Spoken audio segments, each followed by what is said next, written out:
సరిహద్దులో వీరమరణం పొందిన జవాను Murali Nayak AP deputy CM Pawan Kalyan నివాళులర్పించారు. శ్రీ సత్యసాయి జిల్లా గోరంట్ల మండలం కల్లితాండకు వెళ్లి జవాను భౌతిక కాయం వద్ద అంజలి ఘాటించారు. మురళీ నాయక్ తల్లిదండ్రులను ఆయన ఓదార్చారు. కుటుంబానికి కేంద్రం అన్ని ప్రభుత్వాలు అన్ని విధాలుగా అండగా ఉంటాయని భరోసా కల్పించారు. వారికి రాష్ట్ర ప్రభుత్వం తరపున 50 లక్షల ఆర్థిక సాయం ప్రకటించారు. ఆయన స్మారక చిహ్నం ఏర్పాటు చేయాలని నిర్ణయించారు. జిల్లా కేంద్రంలో కాంస్య విగ్రహం ఏర్పాటు చేయనున్నట్లు తెలిపారు. మురళీ నాయక్ కుటుంబానికి 5 ఎకరాలతో పాటు 300 గజాల ఇంటి స్థలం ఇవ్వనున్నట్లు తెలిపారు. కుటుంబంలో ఒకరికి ఉద్యోగం ఇచ్చేందుకు నిర్ణయించారు. వీర జవాన్ కుటుంబానికి 25 లక్షల వ్యక్తిగత సాయం చేస్తానని పవన్ హామీ ఇచ్చారు. ఇంకా ఎలాంటి సాయం కావాలన్నా ఇచ్చేందుకు సిద్ధంగా ఉన్నామన్నారు. మురళీ నాయక్ కుటుంబానికి భగవంతుడు ధైర్యం ఇవ్వాలని ఆకాంక్షించారు. అందరికీ నా హృదయపూర్వక నమస్కారం. మొన్న గత ఏప్రిల్ 22న 27 మంది అమాయకుల్ని పెహల్గాంలో ఉగ్రవాదులు, పాకిస్తాన్ ప్రేరేపిత ఉగ్రవాదులు ఎంత ఘాతుకం చేశారో మనందరికీ తెలుసు. దాని పర్యవసానం భారతదేశం పాకిస్తాన్కి అండగా ఉన్న ఈ టెర్రరిస్ట్ క్యాంపుల మీద దాడులు చేయడం, స్ట్రైక్స్ చేయడం జరిగింది. వారి ఉగ్రవాద శిబిరాలని ధ్వంసం చేయడం జరిగింది.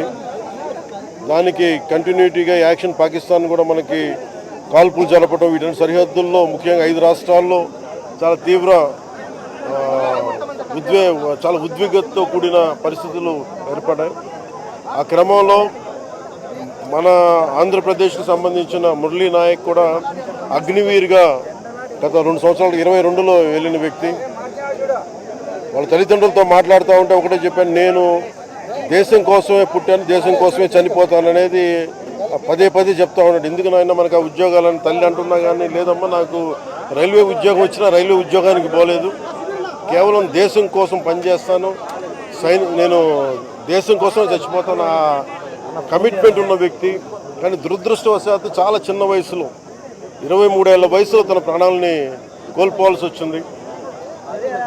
నేను మొన్న కూడా ఏం చెప్పానంటే, నిజంగా ఉగ్రవాదుల తూటాలు కానీ సరిహద్దుల యుద్ధాలు కనుక జరిగితే దాని పర్యవసానం, దాని ప్రాణాలు మొత్తం సమస్త భారతంలో అవి కనిపిస్తూనే ఉంటాయి, దాన్ని ఎక్కువ అవుతూనే ఉంటాయి.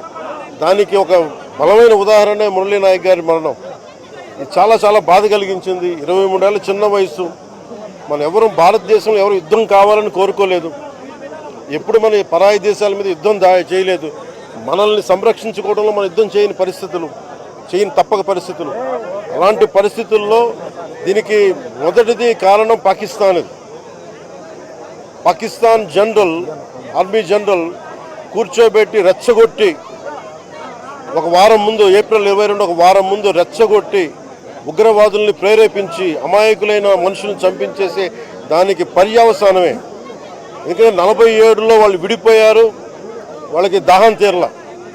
4 యుద్ధాలు చేశారు ఇప్పుడు దాకా, దాహం తీరలా. ఇప్పటికీ అమాయకులను పట్టున పెట్టుకుంటా ఉన్నారు, దాహం తీరలా. కానీ ఇంకెక్కడో చోట దీనికి బలమైన ముగింపు పలకాలి. సీజ్ ఫైర్ అన్న తర్వాత కూడా సీజ్ ఫైర్ని వైలేట్ చేసిన ప్రభుత్వం అది. అక్కడ నిజంగా చెప్పాలంటే ఒక బనానా రిపబ్లిక్. దానికి ఎవరు మాస్టర్సో తెలియదు పాకిస్తాన్కి. వాళ్ళు చేసే అరాచకాలు, వాళ్ళు చేసే